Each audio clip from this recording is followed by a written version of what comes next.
అంటే నేనే వెళతాను వచ్చాడు. యముడే అందరి దగ్గరికి రాడండి.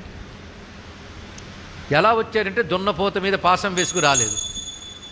అలా పాపాత్ముల దగ్గరికి అలా వెళ్తాట. వచ్చే గెటప్ బట్టి మన లక్షణాలు మనకు తెలిసిపోతాయి. ఇక్కడ ఎలా వచ్చాడంటే తేజస్వరూపంతో ప్రశాంతంగా వచ్చాడు. ఆయన చేతిలో పాశం మాత్రం ఉంది. ఆ వచ్చినప్పుడు ఒక్కసారి మార్కండేయుడు చూసి నమస్కారం చేశాడు. ఇక్కడ ఓహో నీకు కనబడ్డానా అన్నాడు. ఇక్కడ అందరికి కనబడ్డు. అంటే నీ తపస్సు చాలా గొప్పది కనుక నీకు కనబడ్డాను. సరిగ్గా నీ ఆయువు ఈ క్షణంతో అవుతున్నది. నేను తీసుకెళ్ళిపోవడానికి వచ్చిన యముణ్ణి నేను.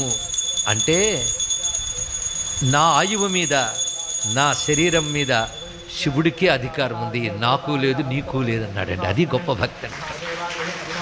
భక్తి వచ్చేటప్పటికి తన మీద తనకే అధీనం ఉండదు. సర్వం శివాధీనం అనుకునేవాడే భక్తుడు. వాడికి దేహాభిమానం కూడా ఉండదు.